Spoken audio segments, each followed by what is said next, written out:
హరిః ఆ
గురుర్బ్రహ్మా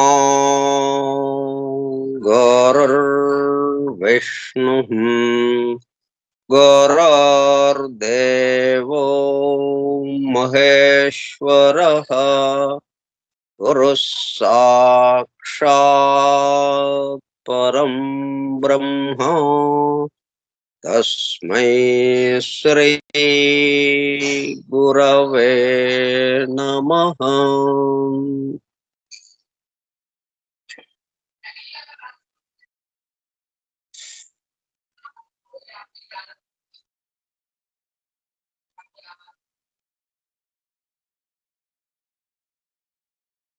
వాసుదేవ హల్లెలూయ. 2/2/2024 శుక్రవారము ఉదయం 10:15 జాఫ్రీ హడ్సన్ ద్వారా అందింపబడిన అద్భుత దివ్య గ్రంథం the hidden wisdom in the holy Bible. నిగూఢముగా రహస్యముగా దాగి ఉన్న దైవమే పరిశుద్ధ బైబిల్ గ్రంథము. బైబిల్ రహస్య ప్రకాశము స్కైప్ గ్రూప్ సోదర సత్యాన్వేషక బృందమునకు స్వాగతం. అందరకు నమస్కారం.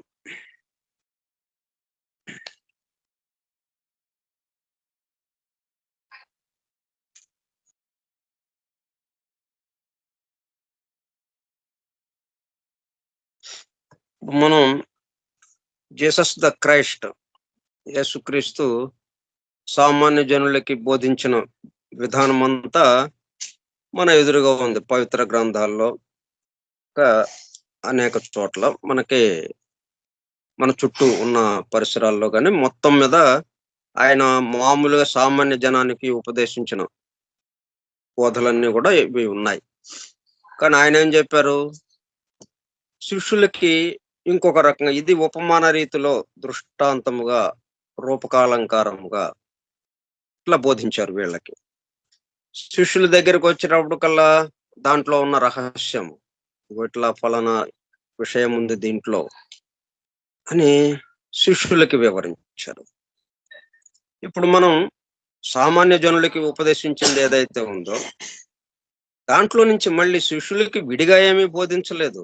దాంట్లో ఉన్న రహస్యాన్ని చెప్పారు. సామాన్య జనులకి ఏదైతే చెప్పారో ఆ విషయంలోనే ఆ విషయానికి సంబంధించిన నిగూఢంగా దాగి ఉన్న విషయాన్ని వీళ్ళకి వివరించి చెప్పారు. అట్లాగే మనం ఇప్పుడు బైబిల్ చదువుకుంటూ ఆ బైబిల్లో రహస్యముగా దాగి ఉండే జీసస్ ద క్రైస్ట్ శిష్యులకి ఏదైతే బోధించాడో ఆ రహస్యాలని వాటిని తెలుసుకోవడానికి మనం ప్రయత్నం చేస్తున్నాం ఇప్పుడు.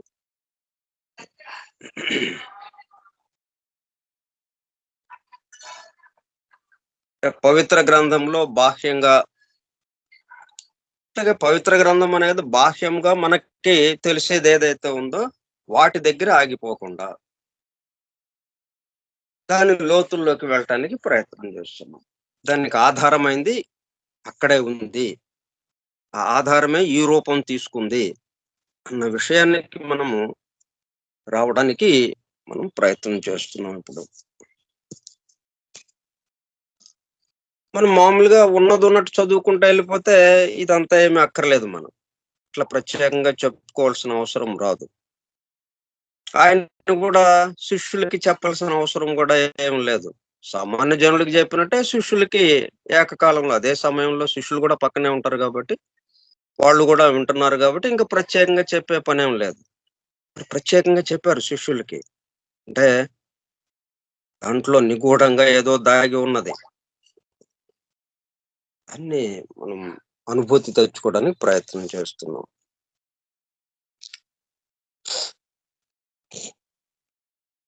అయితే అవి తెలుసుకోవటానికి ప్రధాన అడ్డంకి ఏమవుతుంది? The dangers of misapplied knowledge.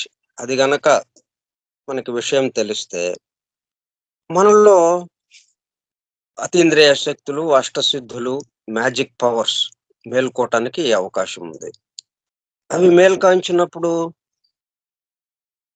మనం అంతకు ముందున్న మనకొచ్చే ఆలోచనలు ఏవైతే ఉన్నాయో, ఆ ఆలోచనల ప్రకారమే దీన్ని కూడా ఉపయోగిస్తే అదేమవుతుంది? మిస్అప్లైడ్ అయిపోతుంది. అంటే దుర్వినియోగం చేసినట్టు అవుతుంది. ఉపయోగించాల్సిన విధంగా ఉపయోగించకుండా ఇంకొక రకంగా ఉపయోగించిన వాళ్ళం అవుతాం. దానివల్ల అది మానవాళికి అది ప్రమాదకరంగా పరిణమిస్తుంది. అందుకనే ఇట్లాగా రహస్యముగా, అంటే బయట మొత్తం ఇచ్చినట్టు ఇచ్చి, అలాగని మరలా మనకేమన్నా తెలుస్తుందా అంటే తెలియకుండాను చేశారనమాట అలాగా. తెలుసుకోవాలి అంటే కొంచెం ప్రయత్నం, ప్రిపరేషన్. ప్రిపేర్ అయి ఉంటే ఆ ప్రిపరేషన్ మనం ఎంత మేరకు ప్రిపరేషన్ అయ్యామో అంత మేరకు అది దర్శనమిస్తూ ఉంటుంది. మన ప్రిపరేషన్ మీద ఆధారపడే ఆ రహస్యాలు అందటం ఉంటుంది.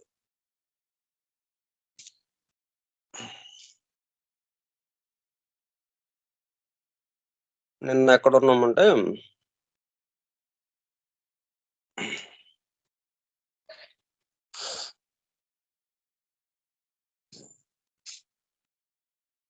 whilst certain aspects of occult lore are admittedly reserved because they are a source of great power. అందుకని ఏం చేశారంటే whilst certain aspects of occult lore రహస్యంగా నిగూఢంగా ఉన్నటువంటి ఆ సాంప్రదాయక విజ్ఞాన విద్య ఏదైతే ఉందో ఆత్మ విద్య, అంటే వాటిని ఎట్లాగా మనకి ఇచ్చారు? అది ఒకరి నోటి నుంచి ఇంకొకరికి అందింపబడింది. అది ప్రాచీన కాలం నుంచి మనం గ్రంథస్థం చేయడానికి, ఆకుల మీద రాయడానికి కూడా లేని కాలం నుంచి ఇది అలాగా వస్తూ ఉంది ఆ సంప్రదాయ విద్య. ఇలా ఒకరి నోటి నుంచి ఒకరికి అదే సంప్రదాయంగా అలాగా వస్తూ ఉన్నది. అటువంటి ఆ విద్యని ఆకల్ట్ లోర్ అడ్మిటెడ్లీ రిజర్వ్డ్ అంటే రీసర్వ్డ్. రిజర్వ్డ్ అంటే దాన్ని దాచేశారు, దాన్ని ప్రత్యేకించారు. అందరి కోసం కాదు, ఇది కొంతమంది కోసం, ఇది విఐపీల కోసం అన్నట్టుగా కొన్ని చోట్ల మనం ఇది విఐపి అండి, విఐపి వాళ్ళకే ఇది ఈ ఈ స్థలం అన్నట్టుగా ఈ ప్రదేశం కారు పార్కింగ్ అనో ఏదో ఉంటాయి, లేకపోతే లోపల కూర్చునే సీట్లు ఉంటాయి, ఈ విఐపి సీట్లు అంటారు. అట్లా రిజర్వ్ చేస్తారు అవి. అట్లాగా వీటిని పక్కన ఉంచారు అందరూ వాడకుండా ఉండటానికి వీలుగా. ఎందుకని అందరూ వాడుతుంటే ఇట్లాగా మనలో, అంటే మనం ప్రిపేర్ అయ్యి లేము, సరే సిద్ధముగా లేము, మన సంసిద్ధత లేదు మన దగ్గర. మనం సాధారణంగా జీవిస్తున్నాం. సాధారణంగా జీవిస్తున్నామంటే మనకొచ్చే ఆలోచనలను బట్టే మనం అలాగ జీవిస్తున్నాం. దాని ప్రకారం అయితే ఈ పవర్స్ వచ్చినప్పుడు దీన్ని దుర్వినియోగం చేయటానికి అవకాశం ఎక్కువగా ఉంది కాబట్టి దాన్ని ఏం చేశారు, మనకు అందుబాటులో లేకుండా రిజర్వ్ చేశారు. అయితే ఆ రిజర్వ్ అన్న మాటలోనే మళ్ళీ చూడండి, అయితే ఇక మనకివ్వరాది? ఇక మనం దానికి అందుకోవటానికి మనం అర్హులం కాదా? ఇక మనం ఈ జీవితం అంతా మనం దానికి దూరంగా ఉండాల్సిందేనా అని అనుకోవచ్చు మనం. కానీ దాంట్లోనే ఉంది రీసర్వ్డ్, మరలా మీకు అందింపబడుతుంది. రీసర్వ్డ్. మనం హోటల్‌కి వెళ్తే సర్వ్ చేస్తుంటారు గదా! మనకి. మనకు కావాల్సిన పదార్థం చెప్పంగానే తెచ్చి ఇస్తుంటారు మనకి. సర్వ్డ్. అట్లాగే ఇది రీసర్వ్డ్, మరలా మనకు అందజేస్తారు. ఎప్పుడు మనం దానికి తగిన విధంగా ఉంటే. తగిన విధంగా ఉంటే అప్రయత్నంగా ఇవి అందుతూ ఉంటాయి. ఎందుకంటే అవి మనలోనే ఉన్నాయి గాబట్టి, ఆ మనలోనే అవి ప్రత్యేకంగా రిజర్వ్ అయినట్టుగా ఉన్నాయి. మనకు అందుబాటులో లేనట్టుగా ఉన్నాయి. ఎప్పుడైతే మనము నెమ్మదిగా ఆ ప్రిపరేషన్ అవుతూ ఉంటుందో, ఆ మేరకు అవి మనకు అందుబాటులోకి రావడం జరుగుతూ ఉంటుంది. Reserved because they are a source of great power. ఎందుకట్లా జేశారు? ఇది మన యొక్క క్షేమాన్ని ఆశించే, మనం మళ్ళీ ఇంకా ఇబ్బందుల్లోకి వెళ్ళిపోకుండా. ఇప్పుడు మనం జానపద సినిమాల్లో మాంత్రికులను చూస్తాం. అట్లా అయిపోతాం మరి. ఆ వశీకరణ శక్తి వస్తుంది. వస్తే ఏం జేస్తాం? ఆ స్త్రీలని, అందంగా ఉన్న స్త్రీలని వశపరుచుకోవటానికి ప్రయత్నం చేస్తుంటాం. ఇట్లా అడ్డదారుల్లోకి వెళ్ళిపోవడం, వేరే ఒక దారిలోకి వెళ్ళిపోవటానికి ప్రయత్నం జరుగుతుంది. అందువల్ల ఇంకా మనం మన యొక్క కర్మ ఫలాలు మరింత పెరుగుతూ ఉంటాయి. ఆ కర్మ యొక్క భారం ఇంకా పెరుగుతూ ఉంటుంది మనకి. ఇప్పటికే చాలా మోస్తున్నాం. దానికి తోడు ఇది పెరుగుతుంది. అందుకనే మన యొక్క క్షేమాన్ని ఆశించే, మనకు అందుబాటులో లేకుండా దాన్ని రిజర్వ్ చేశారు. పక్కన ఉంచారు మనకు అందకుండా. అయితే ఎప్పుడైతే మనం సిద్ధంగా ఉంటామో, అప్పుడు అది నింపబడుతుంది.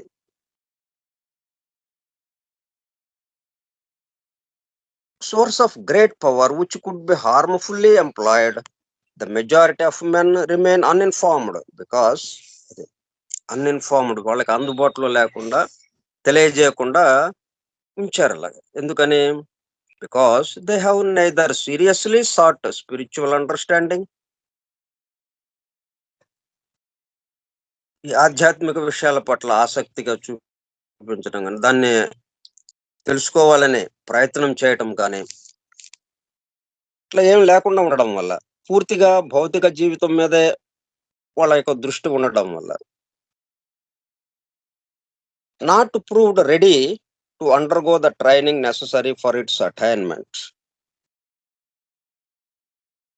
దానికి తగిన విధంగా శిక్షణ తీసుకోవడం గాని, సాధనలేదన్నా చేయటం గాని, ఇవన్నీ లేకపోవడం వల్ల, ఈ విషయాలు తెలిస్తే వాళ్ళల్లో ఉన్న పవర్స్, నిద్రాణ స్థితిలో ఉన్న శక్తులు మేల్కొంటాయి గాబట్టి, ఆ శక్తుల వల్ల వీళ్ళు తప్పుదారిలోకి వెళ్తారు గాబట్టి, వీళ్ళకి అందుబాటులో లేకుండా భద్రపరిచారు జాగ్రత్తగా.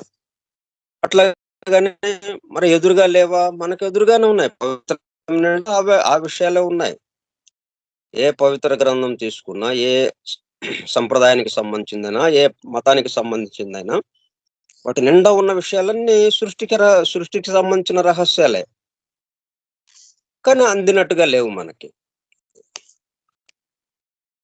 In order more fully to understand the reasons for the universal practice of violin, ఇట్లా, ఇలా దాచి ఉంచడం, మరుగున ఉంచటం, రహస్యముగా ఉంచడం. ఇది ప్రపంచవ్యాప్తంగా ఉన్న ఒక పద్ధతిది. ప్రపంచవ్యాప్తంగా ఉన్న యూనివర్సల్ ప్రాక్టీస్ ఆఫ్ వైలిన్. ఇట్లా తెర మరుగున ఉంచటం అసలు విషయాలన్నిటిని. ప్రవక్తలు అలాగే చెప్పారు వాళ్ళు బోధించినప్పుడు. బుద్ధుడు బోధించినా అట్లాగే బోధించాడు.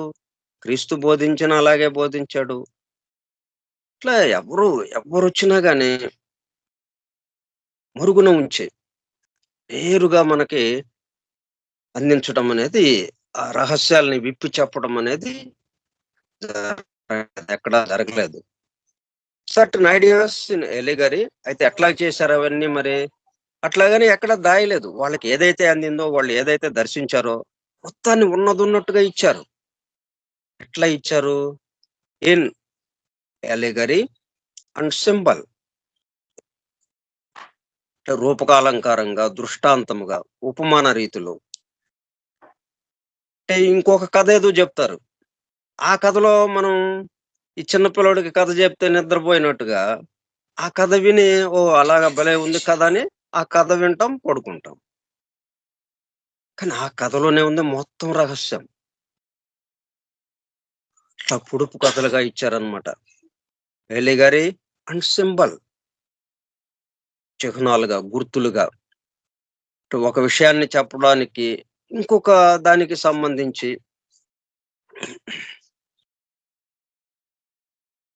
It is necessary to know both the true nature of man and his capabilities. It is necessary to know both the true nature of man and his capabilities. అది మానవుడి యొక్క, అంటే పరిపూర్ణ మానవుడుగా ఉంటే ఎటువంటి శక్తులు ఉంటాయో, అంటే దైవానికి ఉన్న శక్తులే వీడికి ఉంటాయి మానవుడికి. ఆ శక్తి సామర్థ్యాలు వాటికి సంబంధించి దాంట్లో వివరంగా ఇవ్వబడ్డాయి. కన్సర్నింగ్ హ్యూమన్ నేచర్, మానవుడి యొక్క ప్రకృతికి సంబంధించి, మానవ స్వభావానికి సంబంధించి ది అపోస్టిల్ పౌల్స్ డెఫినిషన్, మానవ స్వభావాన్ని సంబంధించి ఆయన ఒక నిర్వచనం ఇచ్చాడు పౌల్. అంటే క్రీస్తు శిష్యుల్లో ఒకడు. క్రీస్తు శిష్యుల్లో ఒకడంటే క్రీస్తు అవతారం తీసుకుని సజీవంగా ఉన్నప్పుడు, శరీరధారిగా ఉన్నప్పుడు ఉన్న శిష్యుడు కాదు. ఆయన్ని సిలువ వేసి శరీరాన్ని, దేహాన్ని త్యజించిన తర్వాత వచ్చిన ఆయనీయన. Apostle Paul's definition confirms to the most ancient teachings. ఆయన ఏం చెప్పారంటే, know ye not that ye are the temple of God, and that the spirit of God dwelleth in you. ఇది కొరింథీయులకి ఆయన పత్రిక ఒకటి రాశారు. ఆ పత్రికలోని విషయం ఇది. అదేంటో మనం బైబిల్‌లో చూద్దాం అది. కొరింథీయులు 3వ అధ్యాయంలో 16వ వాక్యం.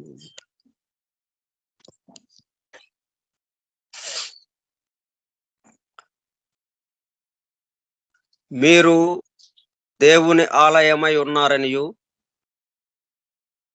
దేవుని ఆత్మ మీలో నివసించుచున్నాడనియు మీరెరుగరా? కొరింథీయులకి అడుగుతున్నారు ఈయన. వాళ్ళని అడుగుతున్నారంటే మనందరిని అడుగుతున్నట్టే.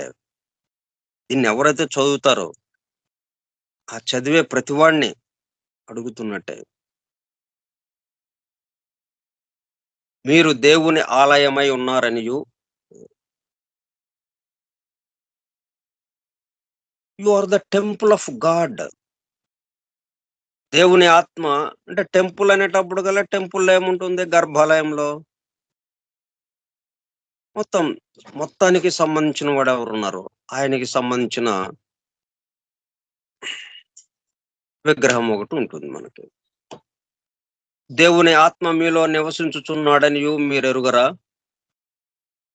ఎవడైనను దేవుని ఆలయమును పాడు చేసిన ఎడల దేవుడు వానిని పాడు చేయును. దేవుని ఆలయము పరిశుద్ధమై ఉన్నది, మీరు ఆ ఆలయమై ఉన్నారు.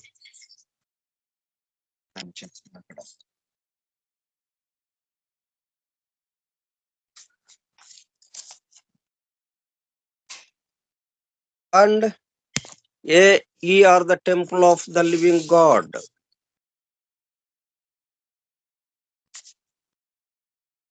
మళ్ళా ఇంకొక చోట ఏం చెప్పారంటే, ఇలాగే కొరింథీయులకి రాసిన పత్రికలోనే,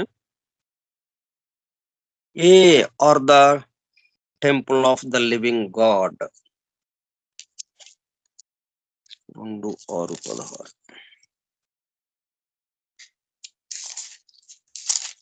రెండో పత్రికలో, కొరింథీయులకు రాసిన రెండో పత్రికలో,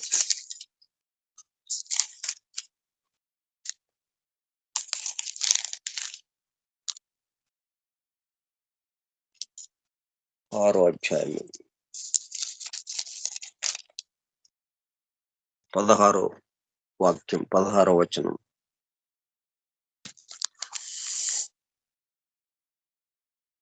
దేవుని ఆలయమునకు విగ్రహములతో ఏమి పొందిక? మనము జీవము గల దేవుని ఆలయమై ఉన్నాము. అందుకు దేవుడు ఇలాగూ సెలవిచ్చుచున్నాడు, నేను వారిలో నివసించి సంచరింతును, నేను వారి దేవుడనై యుందును, వారు నా ప్రజలై యుందురు. కావున మీరు వారి మధ్య నుండి బయలువెడలి ప్రత్యేకముగా ఉండుడి, అపవిత్రమైన దానిని ముట్టకుడని ప్రభువు చెప్పుచున్నాడు. మరియు నేను మిమ్మును చేర్చుకుందును, మీకు తండ్రినై యుందును, మీరు నాకు కుమారులను కుమార్తెలనై యుందురని సర్వశక్తి గల ప్రభువు చెప్పుచున్నాడు. అంటే దేవుని ఆలయమునకు విగ్రహములతో ఏమి పొందిక? మనము జీవము గల దేవుని ఆలయమై ఉన్నాము.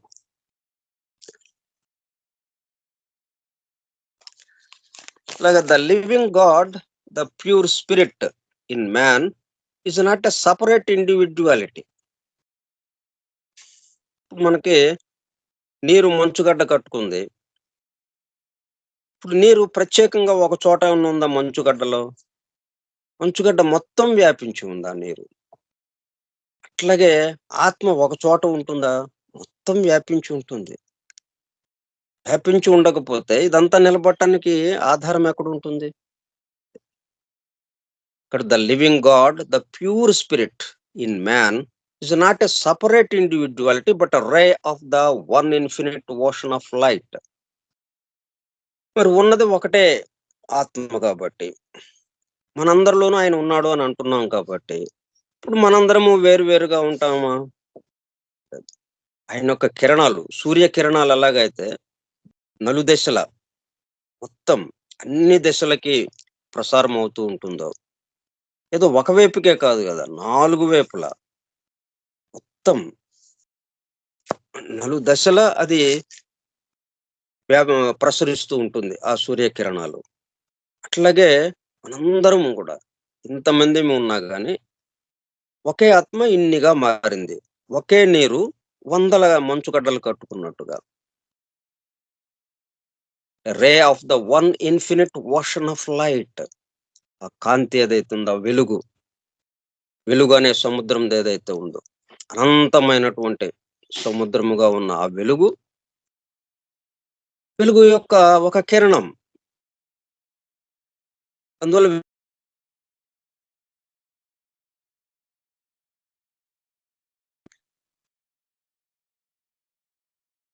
ద యూనివర్సల్ గాడ్ హెడ్, మొత్తం విశ్వాన్ని మొత్తానికి సంబంధించి ఆ విశ్వాత్మగా ఒకే ఒక ఆత్మ ఉన్నది. ఆ ఆత్మకి సంబంధించిన మనందరిని కలిపితే గాని ఆత్మ అవ్వదు.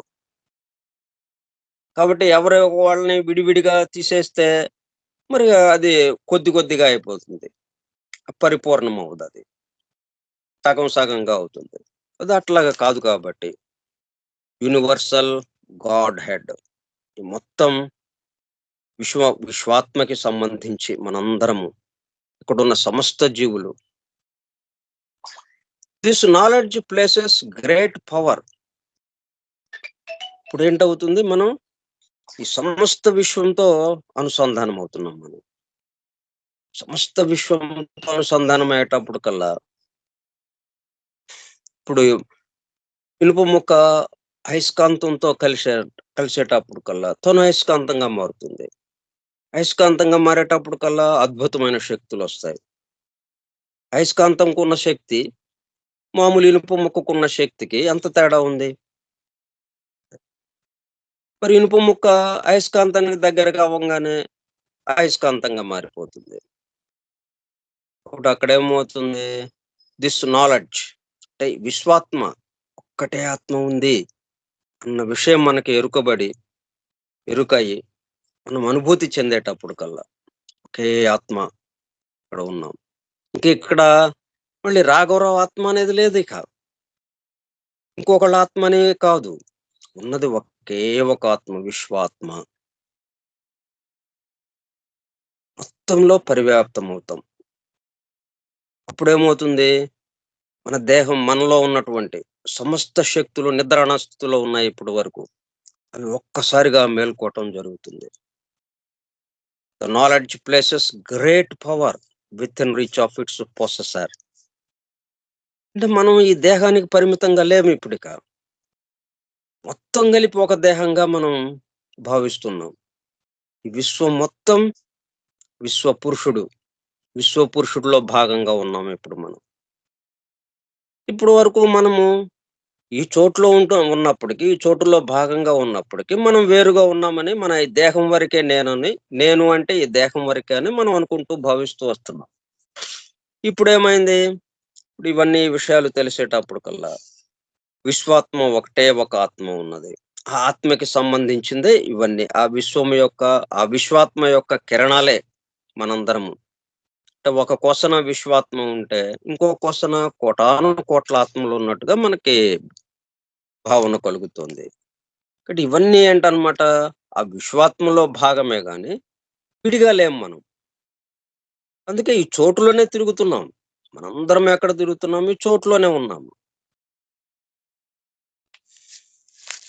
ఈ చోటు అనే ఒక పెద్ద దేహము అని భావిస్తే మనం, ఆ దేహంలో భాగంగా ఉన్నాము. ఆ విశ్వపురుషుడు యొక్క దేహం అది. విశ్వపురుషుడు యొక్క దేహంలో మనందరము భాగమై ఉన్నాం. దాంతో విశ్వపురుషుడితో మనం అనుసంధానం అయిపోయాం. దాంతో విశ్వపురుషుడికి ఎటువంటి శక్తులున్నాయో, ఆ గ్రేట్ పవర్స్ మనకు కూడా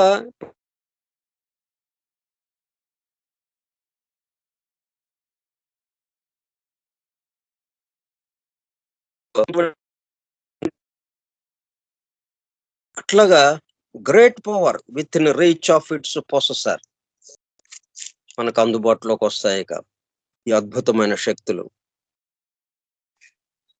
for if the divine ray within man becomes an active influence in his physical individuality,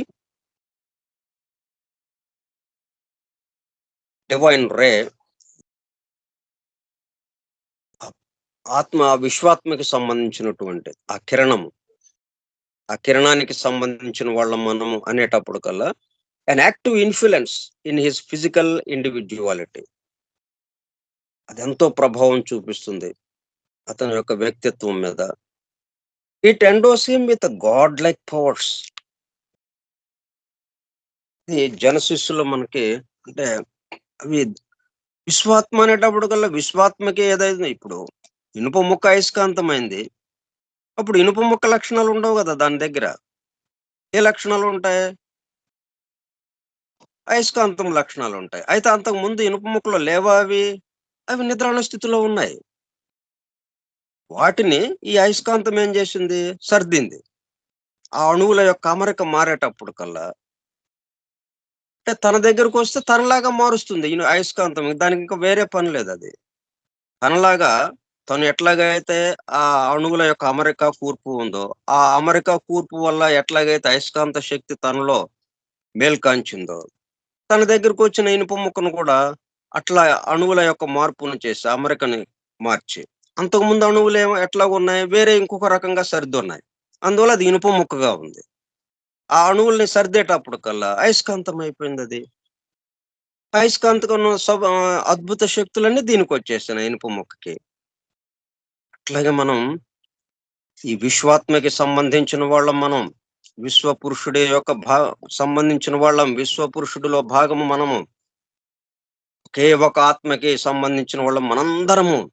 నేనొక్కడిని కాదు, సమస్త సృష్టి, సమస్త విశ్వంలో ఉన్నటువంటి సమస్త జీవులు, సమస్త అణువులు, అణువణువు ఒకడికి సంబంధించింది అనేటప్పుడు కల్లా అప్పుడేమవుతుంది?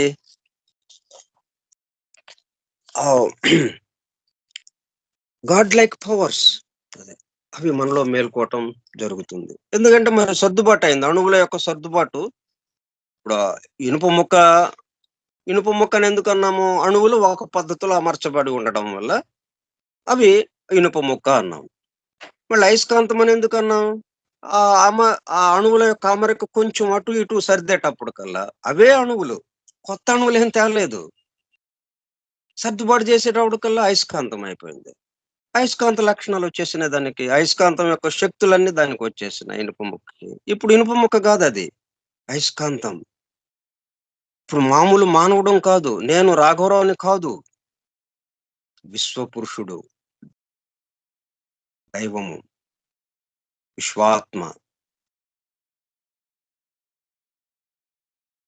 ఇది ఎక్కడిచ్చాడు జెనసిస్‌లో 3 అధ్యాయంలో కూడా ఈ విషయం చెప్పబడింది.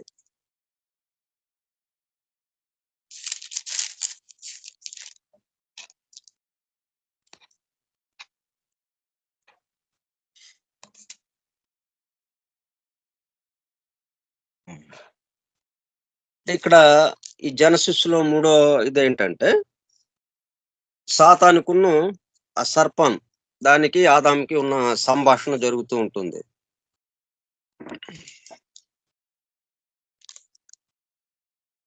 ఆ సంభాషణలో దేవుడైన యెహోవా చేసిన సమస్త భూజంతువులలో సర్పము యుక్తి గలదై ఉండెను. అది ఆ స్త్రీతో ఈవుతో అన్నమాట. ఇది నిజమా? ఈ తోట చెట్లలో దేని ఫలములనైనను మీరు తినకూడదని దేవుడు చెప్పినా? ఇప్పుడు చూడండది. వీళ్ళ వరకే గదా ఆ రహస్యం చెప్పింది. మీరు ఆ ఫలం తినొద్దు అని జెప్పి ఆదమండ్ ఈవ్‌కి దైవం జెప్పాడు. సాతానుకి ఎలా తెలిసింది మరి? దేవుడు చెప్పెనా? అని అడిగాను. అందుకు స్త్రీ, ఈ తోట చెట్ల ఫలములను మేము తినవచ్చును. అయితే తోట మధ్యనున్న చెట్టు ఫలములను గూర్చి దేవుడు, మీరు చావకుండునట్లు వాటిని తినకూడదనియు, వాటిని ముట్టకూడదనియు చెప్పెనని సర్పముతో అనెను. అవి తింటే మరణమొస్తుంది. అవి తినకపోతే అమృతత్వ స్థితిలో ఉంటారు అని చెప్పాడాయన. ఆ విషయమే సర్పముతో చెప్పింది ఈవు. అందుకు సర్పము, మీరు చావనే చావరు. ఏలయనగా మీరు వాటిని తినుదినమున మీ కన్నులు తెరవబడుననియు, మీరు మంచి చెడ్డలను ఎరిగిన వారై దేవతల వలె ఉందురనియు దేవునికి తెలియనని స్త్రీతో చెప్పగా, స్త్రీ ఆ వృక్షము ఆహారమునకు మంచిదియు, కన్నులకు అందమైనదియు, వివేకమిచ్చు రమ్యమైనదియును అయి ఉండుట చూచినప్పుడు ఆమె దాని ఫలములలో కొన్ని తీసుకుని తిని తనతో పాటు తన భర్తకును ఇచ్చెను.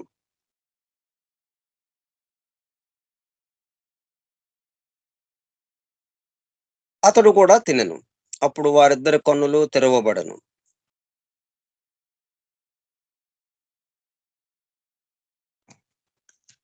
ఇక్కడేం చెప్పాడిది?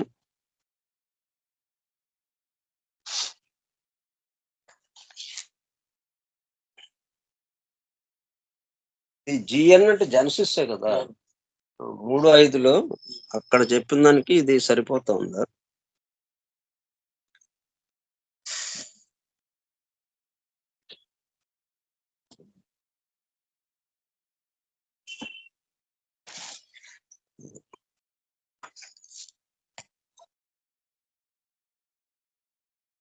It endows him with God-like powers. The highest revelation declares Emerson. సరే, ఎమర్సన్ మహాకవి మనకి మనందరము విన్న పేరే అది. ఇంగ్లీషు ఇంగ్లీష్ భాషలో అద్భుతమైన కవి.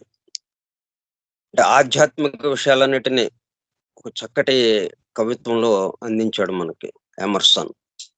ఆయన ఏమంటాడంటే, is that God is in every man, is that is that God is in every man. ప్రతి మనిషి యందు దైవము ఉన్నాడు. Such briefly is man. అంటే మనిషి యొక్క పరిస్థితి ఏంటి, మనిషి యొక్క స్థితి ఏమిటి అని చెప్పడం కోసం ఇవన్నీ ఉదాహరణలు ఇస్తున్నాడు అనమాట. మనిషి అంటే మనం ఈ దేహానికి పరిమితమైన చాలా అత్యంత శక్తిహీనులముగా, ఏ బాధలు, కన్నీళ్లు, కష్టాలతో ఉన్న వాళ్ళముగా, పుడుతూ చనిపోతూ ఉన్న వాళ్ళముగా, అలాగే అనారోగ్యాలతో, వృద్ధాప్యంతో ఎన్నో క్లేశాలను అనుభవిస్తూ ఉన్న వాళ్ళంగా మనం అనుకుంటున్నాం. కానీ ఈ మానవుడే దైవమే ఈ మానవ రూపం ఎత్తాడు. ప్రతి మనిషిలోనూ ఆయన యొక్క అంశం ఉన్నది. ఆ విశ్వాత్మకి సంబంధించిన వాళ్ళమే మనందరము. మనము విడివిడిగా ఒక్కొక్క ఆత్మ ఉంది అని అనుకుంటున్నాం. ఎవరి ఆత్మ వాళ్ళదే అన్నట్టుగా. ఇన్ని ఆత్మలనేది ఉండదు. ఉన్నది ఒకే ఒక ఆత్మ. దానికి సంబంధించిన ఇప్పుడు మన దేహంలో ఈ మొత్తం కొన్ని వందల, వేల అణువులతో కూడుకొనున్నది మన దేహం. అట్లాగని ఈ అణువులన్నీ వేరు వేరుగా అని చెప్తాం మనము. ఈ అణువులన్నీ ఎవరివి?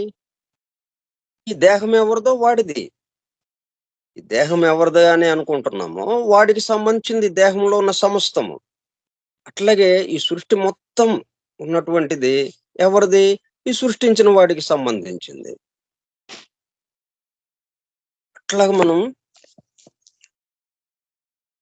మనిషి యొక్క అసలైన స్థితి, దైవ స్థితి. ఎల్లప్పుడూ ఉండే స్థితి అది. మనము ఈ సాధన ద్వారా దాన్ని అనుభూతి చెందాము. మేము రియలైజ్ అయ్యాము అంటే అప్పుడు వచ్చిన స్థితి కాదది. ఎప్పుడూ ఉండే స్థితి అది. అయితే అది మరుగున పడి ఉంది. దాన్ని మరపు వచ్చింది మనకి. కాబట్టి సాధారణ స్థితిలో ఉన్నాం మనము అని అనుకుంటున్నాం. ఒక ఇనుప ముక్కగా ఉంది అనుకుంటున్నాం. కానీ అదే అయస్కాంతం అయిపోయింది. అట్లాగే ఇది కూడా మనము దైవ స్థితిలోనే ఎల్లప్పుడూ ఉన్నది. మరుగున పడిపోవటం మానవ స్థితి అన్నట్టుగా మనకి అనిపిస్తూ ఉంది. అందుకే ఎమర్సన్ అన్నాడు, is that God is in every man. ప్రతి మనిషి యందు దైవము ఉన్నాడు. దైవమే మనుషుడు అన్నట్టుగా. Such briefly is man, pure spirit enshrined in a physical body. Pure spirit, ఆత్మ, దైవాత్మకి సంబంధించి పరిశుద్ధ ఆత్మ, ప్యూర్ స్పిరిట్ enshrined,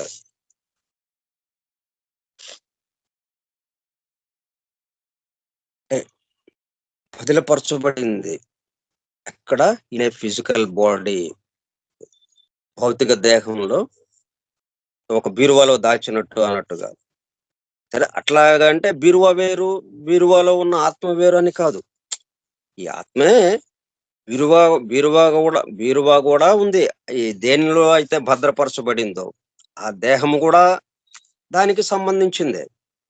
ఇక్కడ మనం చెప్పుకోవడానికి ఎక్కడ ఉంది ఇది? ఎక్కడ భద్రపరచబడింది? ఎన్ష్రైన్డ్. ఈ ప్యూర్ స్పిరిట్, ఈ పరిశుద్ధాత్మ ఎక్కడ భద్రపరచబడింది? In a physical body and operating through a human mind. దేహంలో ఉంది అంటే దేహం మొత్తం వ్యాపించి ఉంది. ఇప్పుడు దేహం మొత్తం వ్యాపించి ఉండకపోతే మనకి ఈ వేలు చివర ఏదైనా గుచ్చుకుంది మనకి ఎలా తెలుస్తుంది?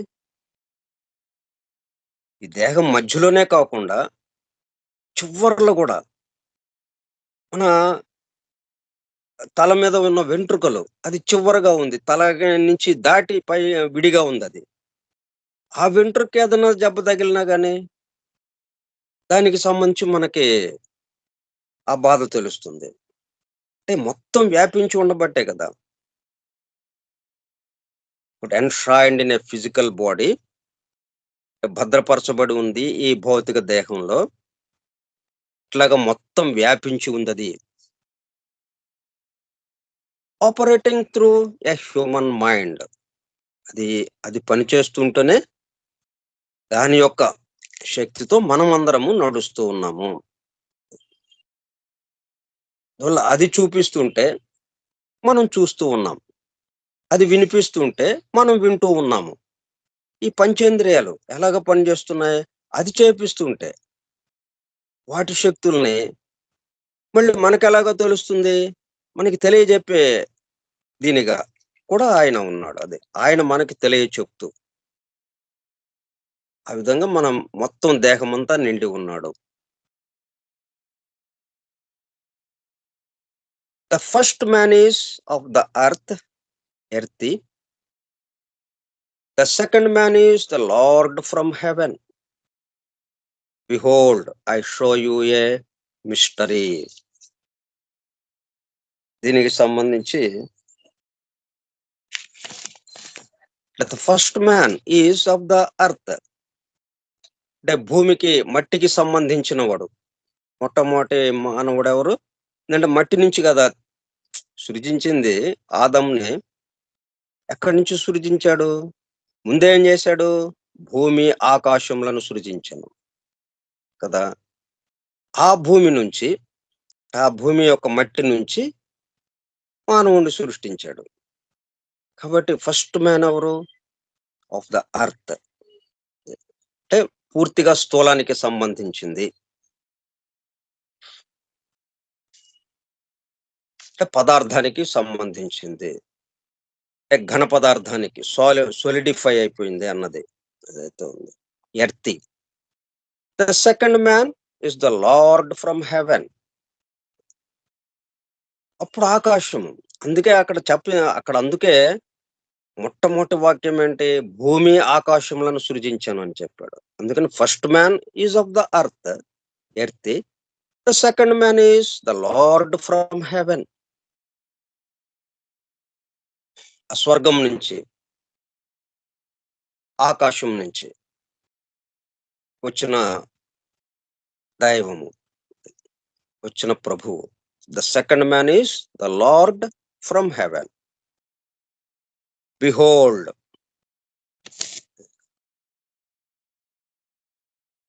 అదిగో చూడండి, మీకు ఒక అద్భుతాన్ని చూపిస్తాను. ఇప్పుడు ఇంద్రజాలికులు వీళ్ళు మనల్ని ఇంద్రజాలం చేస్తూ ఆ లేనిది ఉన్నట్టు చూపిస్తుంటారు కదా మనకి.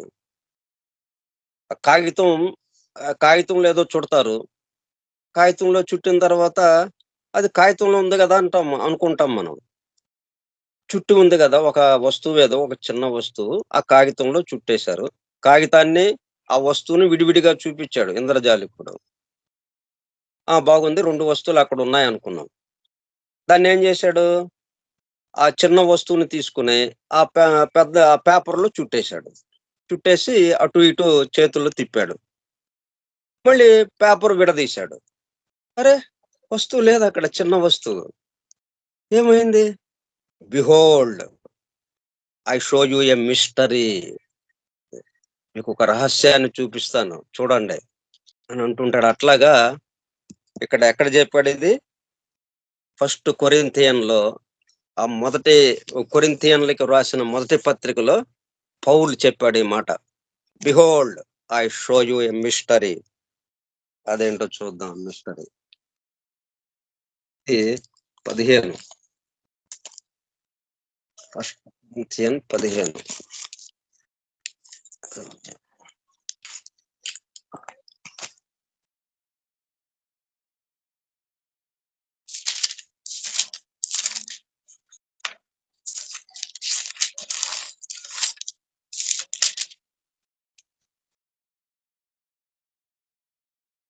హ్మ్.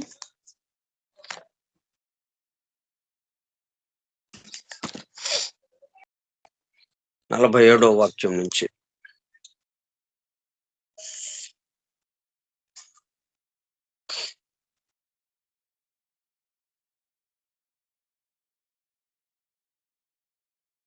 ప్రకృతి సంబంధమైన శరీరముగా విత్తబడి ఆత్మ సంబంధ శరీరముగా లేపబడును. అది. అక్కడేం చెప్పాడుది? ఫస్ట్ మ్యాన్ ఎర్త్ అన్నాడు. అంటే ప్రకృతి సంబంధమైన శరీరముగా విత్తబడి ఆత్మ సంబంధ శరీరముగా లేపబడును. ఇట్లా స్థూలానికి తీసుకువచ్చి స్థూలంలో స్థూలాతి స్థూలంగా ఈ దేహంలో ఉన్నటువంటి మానవుడిని మరలా ఎక్కడికి? ఆత్మ సంబంధంగా లేపటం. అంటే ఈ ఆత్మ అనే విత్తనాన్ని ఎక్కడ వేశాడు? ఈ భూమి మీద వేశాడు అది. విత్తనం ఎక్కడ నాటుతాం? భూమి భూమి మీద నాటుతాం కదా. భూమిలో నాటుతాం. భూమిలో ఆత్మ అనే విత్తనాన్ని నాటాడు ఆయన. అప్పుడేమైంది? ప్రకృతి సంబంధమైన విత్తబడి ఆత్మ సంబంధ శరీరముగా లేపబడును. ప్రకృతి సంబంధమైన శరీరం ఉన్నది గనుక ఆత్మ సంబంధమైన శరీరము కూడా ఉన్నది. అంటే రూపము, జీవము. అదే ఆ 2 విభాగాలు మనము ప్రతిసారి చెప్పుకుంటూనే ఉన్నాము. రూపము, జీవము. అంటే ప్రకృతి సంబంధమైన శరీరము రూపము, ఆత్మ సంబంధమైన శరీరము జీవము. ఇప్పుడు ఇందు విషయమై ఆదామును మొదటి మనుష్యుడు, ఆదాము అను మొదటి మనుష్యుడు జీవించు ప్రాణి ఆయనని వ్రాయబడి ఉన్నది. కడపటి ఆదాము జీవింపచేయు ఆత్మయను.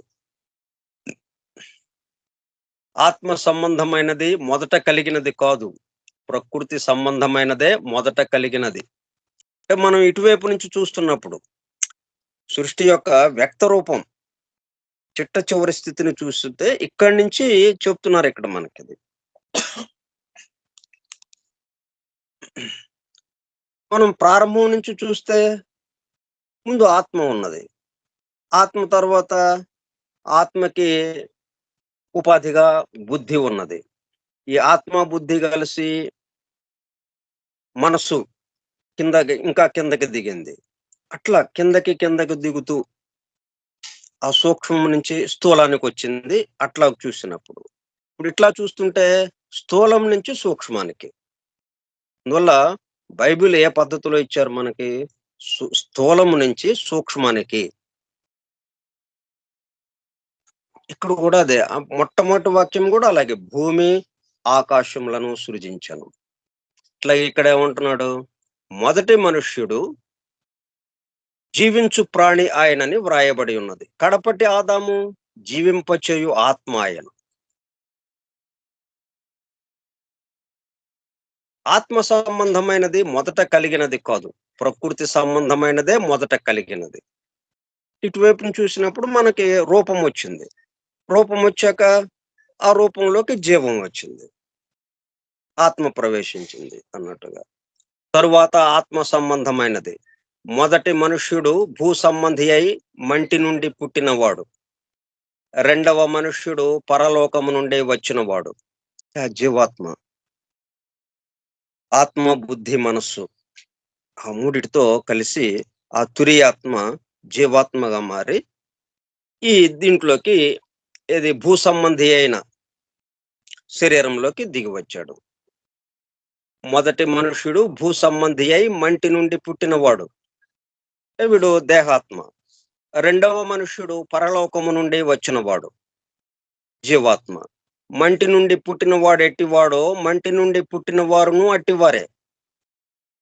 పరలోక సంబంధి ఎట్టివాడో పరలోక సంబంధులను అట్టివారే.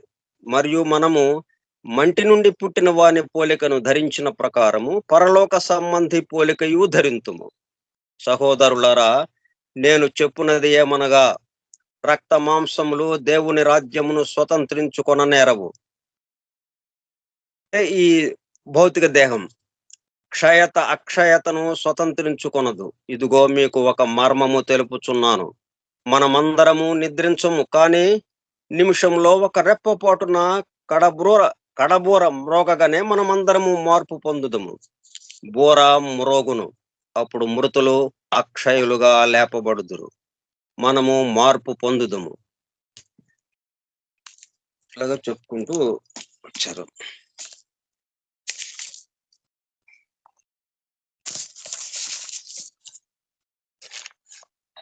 Behold, I show you a mystery. కాబట్టి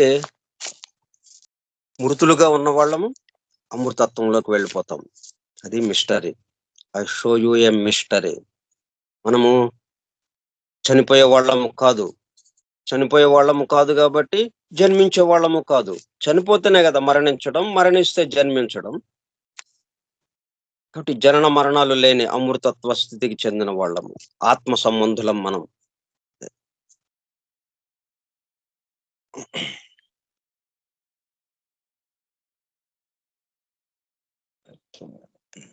మిగతా విషయాలు మనం రేపు చెప్పుకుందాం. స్వస్తి ప్రజాభ్యః పరిపాలయంతాం న్యాయేణ మార్గేణ మహిం మహిషాః. ఓ బ్రాహ్మణేభ్యః శుభమస్తు నిత్యం. లోకాః సమస్తాః సుఖినో భవంతు. లోకాః సమస్తాః సుఖినో భవంతు. లోకాః సమస్తాః సుఖినో భవంతు. ఓం శాంతి శాంతి శాంతి. ఓపికగా ఉన్నటువంటి సోదర సత్యాన్వేషక బృందమునకు ధన్యవాదములు. Thank you all. Vasudeva. Hallelujah. Thank you sir. Vasudeva. Hallelujah. Thank you, sir. Vasudeva, hallelujah.